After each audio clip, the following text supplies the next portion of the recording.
마태복음 6장 10절에 있는 말씀입니다.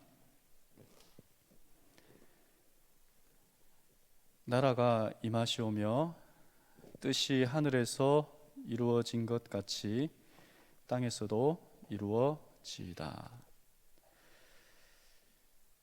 윌버 리스라는 사람이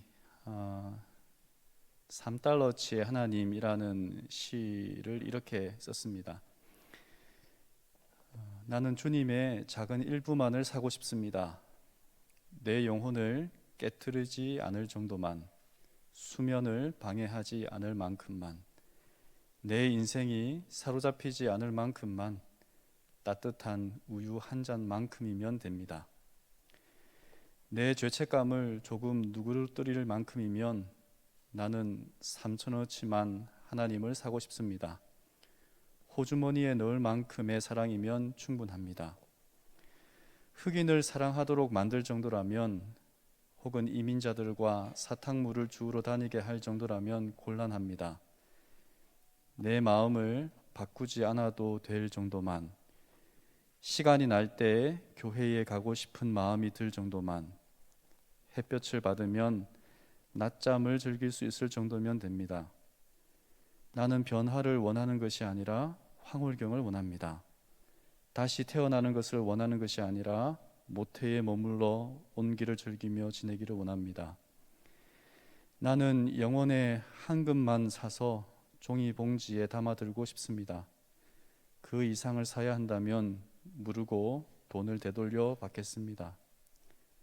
나는 3,000원어치만 하나님을 사고 싶습니다.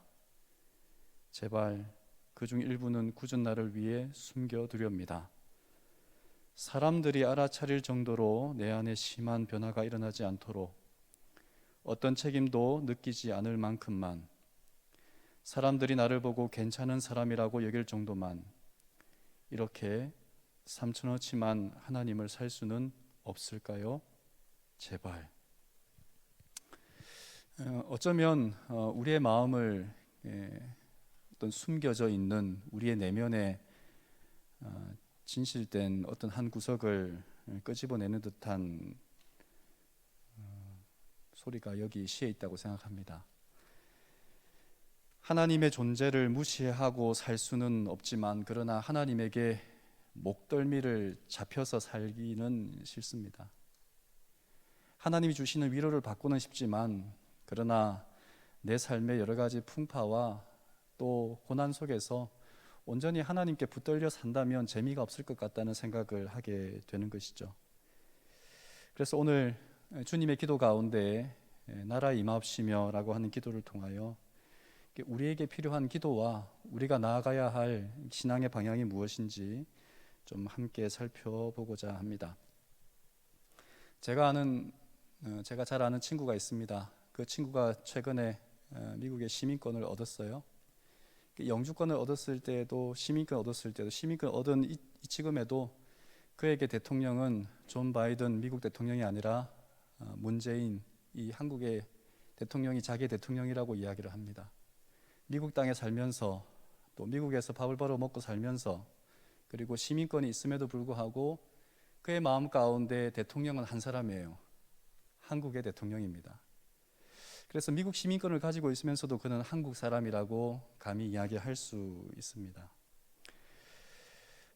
내가 섬기는 사람이 누구인지, 나에게 주인이 누구인지, 나의 대통령, 왕이 누구인지에 따라서 우리가 섬기는 그 나라가 결정되어진다고 생각을 합니다.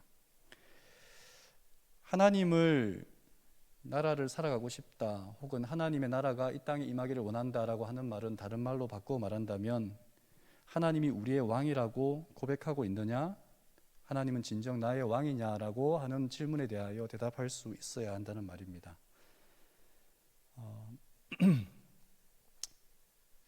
태초에 하나님이 천지를 창조하시니라 라는 말씀을 우리가 다 기억합니다. 이 세상을 하나님이 창조하실 때에 하나님이 왕이셨고, 또 하나님께서 우리로 하여금 그 하나님이 다스리는 나라의 청지기로, 그리고 모든 것을 다 다스릴 수 있는 사람으로 부르셨습니다. 그런데 우리가 잘 아는 것처럼 이 요한복음에 나와 있는 이 말씀처럼 말입니다. 이 거짓의 아비가, 이 마귀가 우리에게 거짓을 말합니다. 너희가 왕이 되어야지, 너 스스로 이 땅의 주인이 되어야지, 왜 하나님의 하인으로 노예처럼 그렇게 살아갈 거냐라고 이 거짓말로 유혹을 합니다. 사람들이 마음을 빼앗겼습니다. 아니, 주인을 잃어버렸습니다.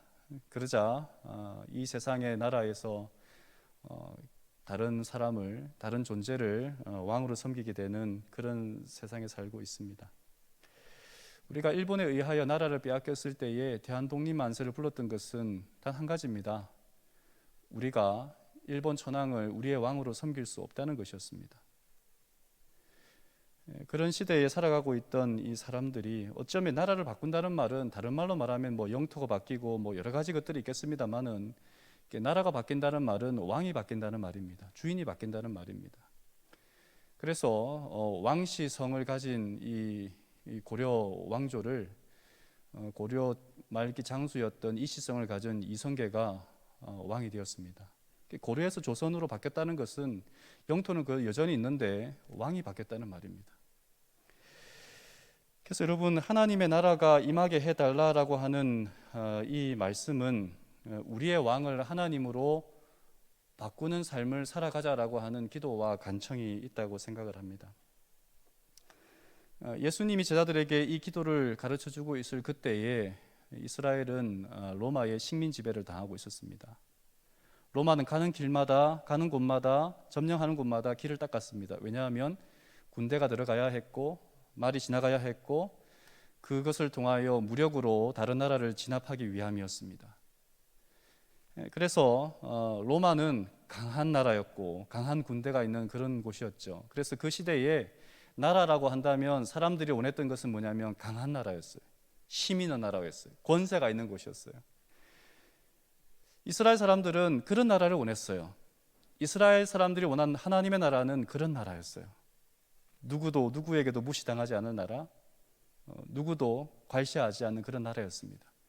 그런데 예수님이 전한 나라는 그런 나라가 아니었습니다. 예수님이 말씀한 하나님의 나라는 그런 나라가 아니었어요.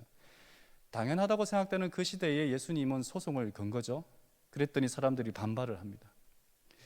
여러분, 우리가 그 예수님의 어떤 이야기를 가만히 볼 때, 특별히 예수님은 비유로 하나님 나라에 대한 이야기를 많이 하셨습니다.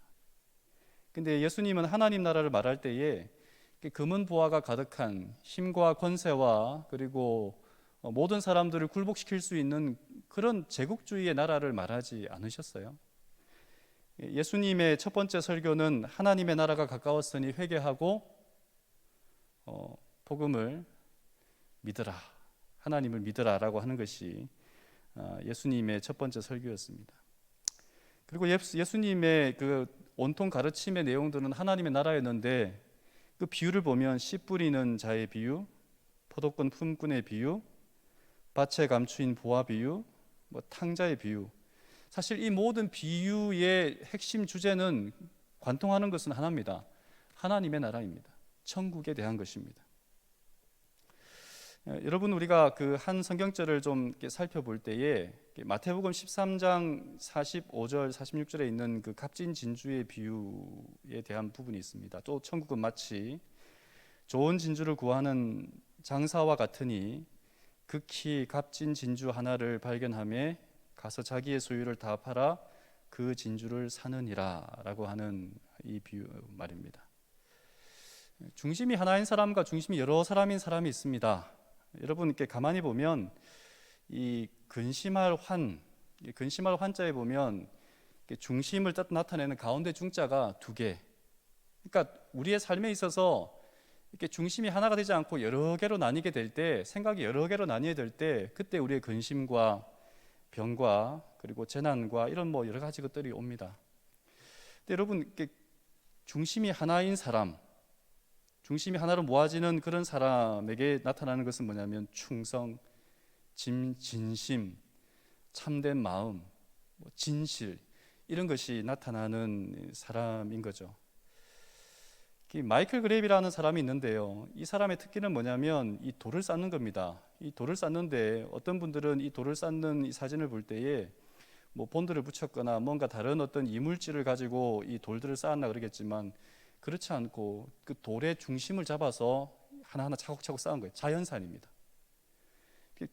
불가능할 것 같지만 이 중심을 잘 잡고 쌓을 때에 이것이 가능하더라는 것이죠. 하나님의 나라는 무엇이 중심이 되는, 그러니까 우리가 어떠한 것을 우리의 삶의 중심으로 잡을 때 하나님의 나라가 되고, 아니면 이 하나님의 나라에 살지 못하는 이 피곤한 사회에, 피로 사회에 사는 사람이 될까라고 하는 생각을 해보게 되는 것입니다. 오늘날 사회를 피로 사회라고 말합니다. 그러니까 무한 경쟁 사회에서 우리의 욕심과 우리가 가지고 싶은 것과 여러 가지 어떤 하고 싶은 일들 속에서 우리는 경쟁하면서 살아가지만, 다르게 말하면 굉장히 피로하고 피곤해하는 삶을 살아가고 있다는 것이죠. 이런 세상에 살아가는 그리스도인들에게 나라에 임하옵시며 하나님의 나라가 임하여 주시옵시며 라고 하는 기도가 어떤 의미가 있을까 하는 생각을 한번 해볼 필요가 있다고 생각합니다. 하나님의 나라가 임한 사람, 하나님의 나라를 살아가는 사람에게 주어지는 축복은 돈도 권력도 건강도 아닙니다. 하나님이 주시고자 하는, 만약에 우리가 하나님을 믿는 사람들은 돈을 잘 법니다, 하나님을 믿는 사람들은 건강합니다, 하나님을 믿는 사람들은 출세합니다 라고 말한다면 예수님 당시에 예수님에게 바랬던 하나님의 나라와 다를 바가 하나도 없다는 것이죠. 예수님은 그런 하나님 나라를 이야기하지 않으셨어요. 예수님이 말한, 성경이 말하는 하나님의 나라는 그 하나님의 나라가 임하는 사람들에게 주어지는 샬롬, 평화의 복입니다.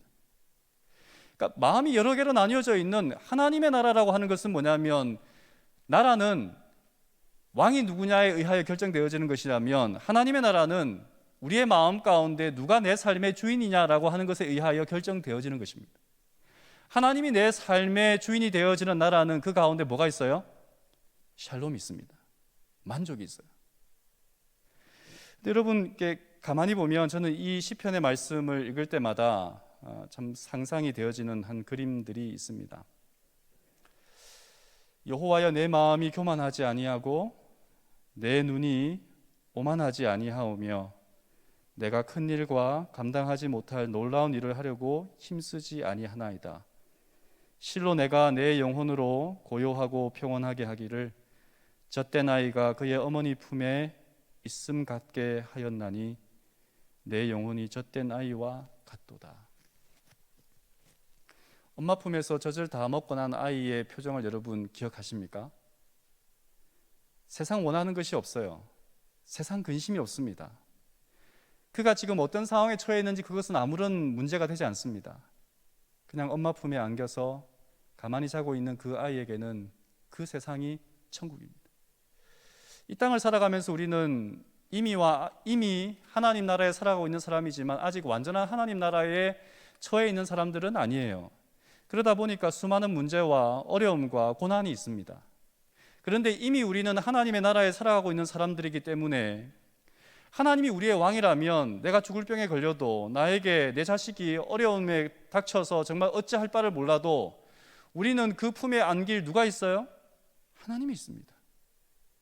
그래서 하나님, 이런 문제 가운데서도 하나님께서 저의 주인이 되시고 아버지께서 저의 마음을 보살펴 주실 것을 믿사오니 아버지 감사합니다 라고 하는 기도가 어쩌면 나라에 임합시고 라고 하는 이 기도가 아닐까 생각을 해보는 것입니다.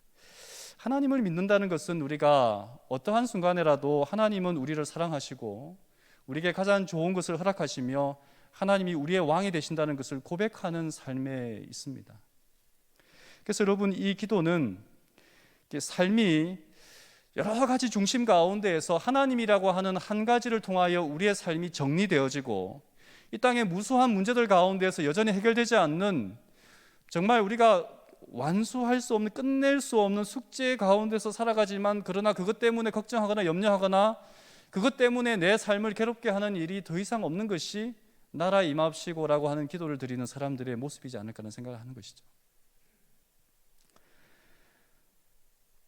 김영봉이라는 목사님이 계시는데, 이분은 신약학을 전공한 신학과 교수이기도 하셨습니다. 감리교회 목사님이신데요, 이분이 그 주기도문을 이렇게 다시 한번 이렇게 의역했다고 하는 것이 맞을 것 같습니다. 사실 주기도문 오늘 이렇게 기도하시는 집사님에게도 당신의 이런 말을 했지만, 이 우리가 기도할 때 우리나라 말에는 이 2인칭 대명사인 이 당신이라는 말이 굉장히 불쾌하게 느껴집니다. 이렇게 공손하지 않게 느껴져요. 그래서 이 말을 부담스러워 하는데, 그래서 우리말에도 사실 원문에는 당신의라고 하는 이 소유격의 이 단어를 많이 썼지만 우리말에는 당신의라고 하는 말을 의도적으로 뺐어요. 우리나라 말에는. 근데 이 이제 원문에 가깝게 이렇게 의역하면 이렇답니다. 아버지, 하늘에 계신 우리 아버지, 거룩히 여겨지소서. 당신의 이름이 임하소서. 당신의 나라가 이루어지소서. 당신의 뜻이 하늘에서와 같이 땅에서도. 양식을, 우리가 하루 먹을 양식을 오늘 우리에게 주소서. 용서하소서. 우리의 빚을, 우리가 우리에게 빚진 사람들을 용서하듯이. 마소서. 우리가 시험에 들게 하지 구하소서. 우리를 악한 자에게서. 당신에게 있습니다. 나라와 권능과 영광이 영원토록. 아멘. 그러니까 이렇게 강조하고자 하는 말을 앞에다 쓰고 그 다음에 다시 한번 그 뜻을 이야기하고, 임하소서. 당신의 나라가 라고 하는 이 말입니다. 여러분, 하나님의 나라는 죽어야만, 예수님이 재림이 이루어져야만 갈 수 있는 것이 하나님의 나라인가요? 오늘 지금 우리가 살아가고 있는 여기에서도 하나님의 나라를 경험할 수 있습니까? 있어요? 우리가 살아가는 이 세상, 지금 여기에서도 우리는 하나님의 나라를 경험하고 살아가야 합니다. 죽어서만 하늘나라에 가는 것이라면 여러분, 우리는 이미 임한 하나님의 나라에 살아가는 축복을 많이 잃어버리고 살아가는 사람들인 거죠. 예수님께서 이렇게 말씀하셨어요. 진실로 진실로 내게 이르노니 사람이 물과 성령으로 나지 아니하면 하나님 나라에 들어갈 수 없느니라. 이렇게 말을 했습니다. 성령으로 태어나면, 성령으로 거듭나면, 예수님을 믿으면, 하나님을 믿으면 갈 수 있는, 들어가는 나라가 어떤 나라라고요? 하나님 나라예요. 여기에 있는 모든 분들은 뭐한 분들입니까? 하나님을 아버지로, 예수님을 구주로 섬기는 그 믿음을 살아가는 사람들이기 때문에 우리는 이미 여기에서 어느 나라를 살아가고 있냐? 하나님 나라를 살아가고 있는 거예요. 하나님 나라의 통치 원리가 담겨져 있는 것이 뭐냐면 율법입니다. 십계명이에요. 그래서 우리가 율법을 지키는 이유는 우리가 이미 뭐 하고 있기 때문에, 하나님 나라를 살아가고 있는 사람들이기 때문에 계명대로 살아가는 거예요. 들어가기 위해서 계명을 지키는 것이 아니라 하나님 나라에 들어와 있는 사람이기 때문에 뭐 하는 거라고요? 하나님 나라의 계명을 지키고 살아가는 사람들이에요. 우리는 이미 하나님 나라를 살아가고 있는 사람들입니다. 예수님께서 한 번은 이런 말씀을 하셨습니다. 누가복음 17장에 바리새인들이 하나님의 나라가 어느 때에 임하나이까 묻거늘 예수께서 대답하여 가라사대 하나님의 나라는 볼 수 있게 임하는 것이 아니요 또 여기 있다 저기 있다고도 못하리니 하나님의 나라는 너희 안에 있느니라 그랬어요. 영어도 그렇고 그 다음에 이 너희 안에라고 하는 말이 쓰여진 헬라어 엔토스도 그렇고 이것은 너희 무리 중에 이 말입니다. 너와 나를 포함하여 무리 중에. 그러니까 우리의 마음이라는 표현으로 될 수도 있겠고, 그리고 바리새인들이 있는 그곳에서 너희 무리 중에 누가 있다는 말이에요? 예수님이 곧 하나님의 나라예요. 하나님이 있는 곳이 곧 하나님의 나라예요.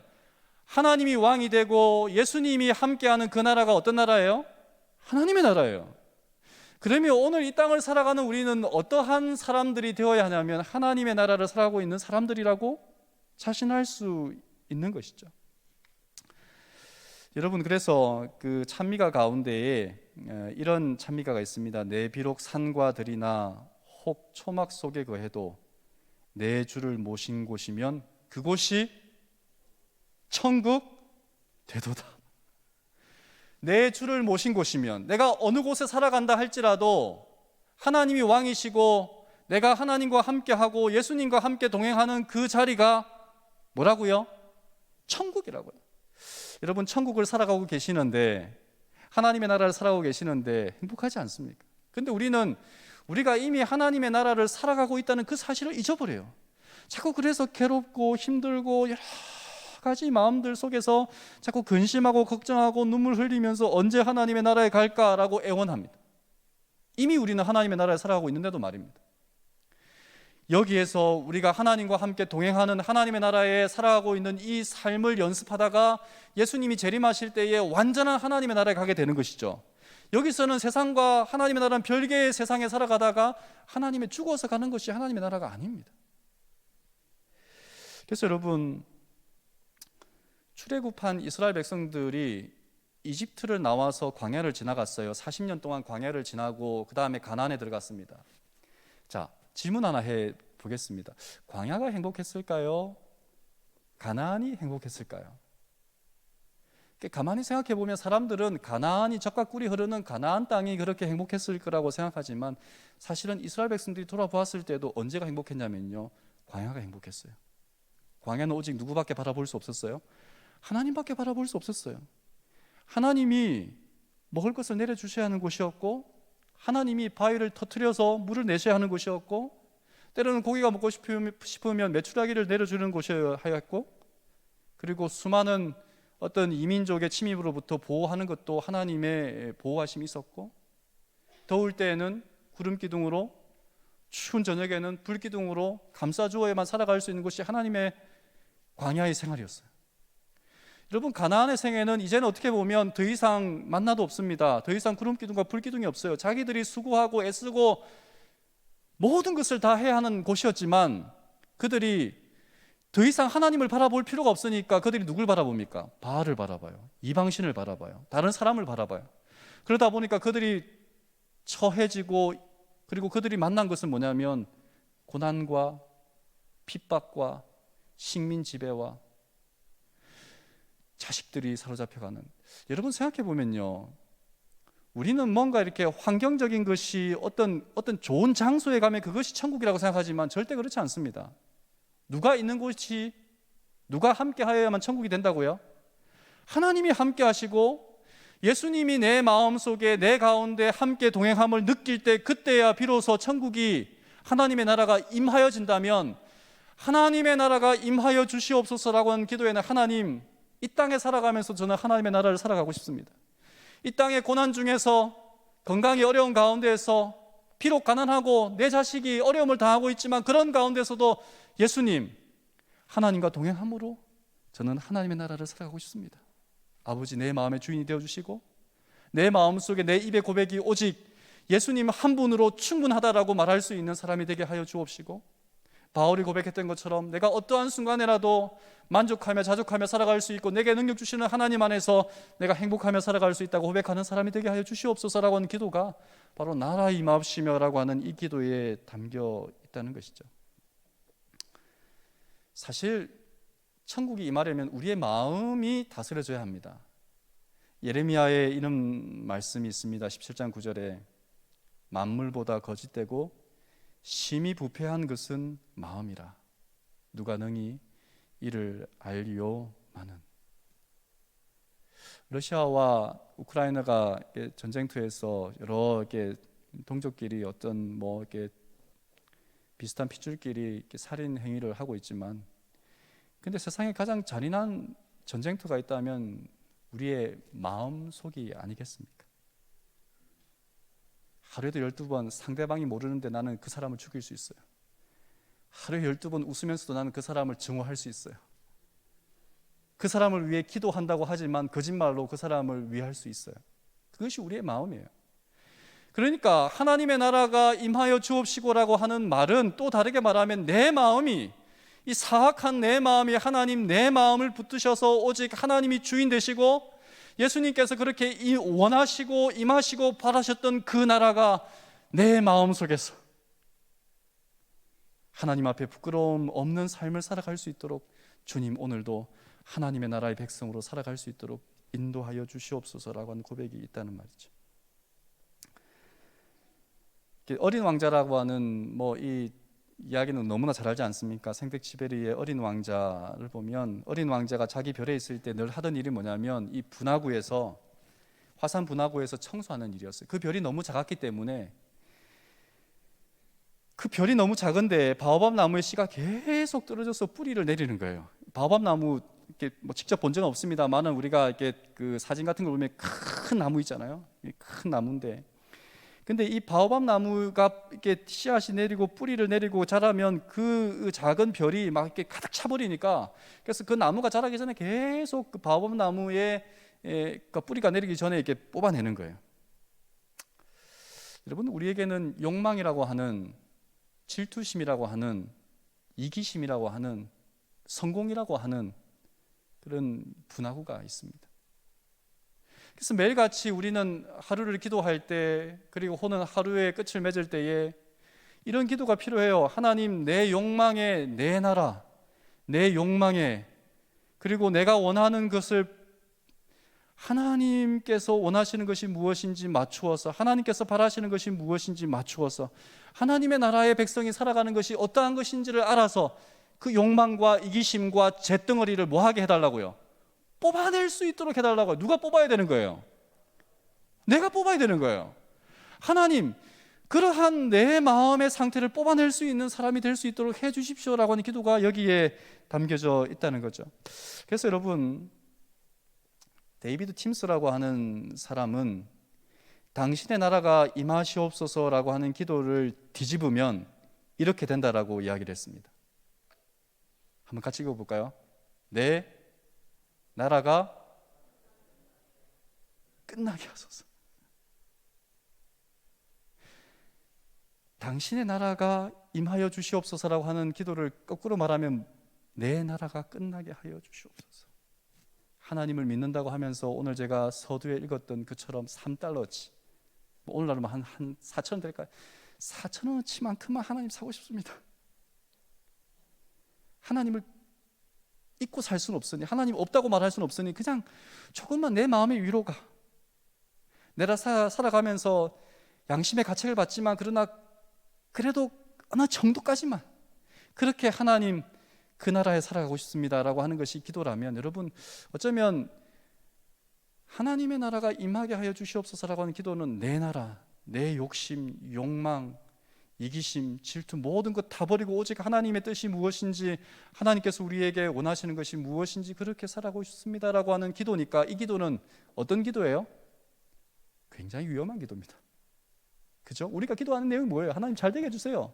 누가? 내가, 내 자식이, 내 교회가 뭔가 계속 뭔가 이렇게 잘 되게 해달라는 것인데, 그게는 자꾸 나라고 하는 내 나라가 포함되어 있어요. 그러니까 우리가 기도를 시작할 때에 내 나라를 죽이는 것, 내가 원하는 것, 내 욕심을 다 죽이고 하나님께서 원하시는 것이 무엇인지 마음의 준비가 되어 있어야 기도가 하나님의 뜻에 맞는 기도를 할 수 있지 않겠어요? 자꾸 우리는 내 나라, 내 기도. 그래서 여러분, 우리는 이런 기도를 드려야 하지 않을까 싶습니다. 하나님 아버지, 내 나라가 아닌 하나님의 나라가 내 안에 임하기를 간절히 소원합니다. 하나님 아버지, 예수님이 내 삶의 주인으로 섬겨지는 그 나라가 저의 안에 세워지기를 간절히 기대합니다. 하나님 아버지, 이제는 내 욕심과 욕망의 나라, 질투의 나라는 무너지게 하시고, 오늘 이 시간 오직 하나님만이 왕이 되시고 하나님이 기뻐하는 그런 나라가 여기 내 안에 임하게 하여 주시옵소서라고 하는 기도가 우리의 기도가 되어야 하지 않을까. 하루에 시작할 때, 하루를 끝맺을 때 이 기도가 우리의 기도가 되기를 간절히 소원하면서 오늘 말씀을 줄이도록 하겠습니다.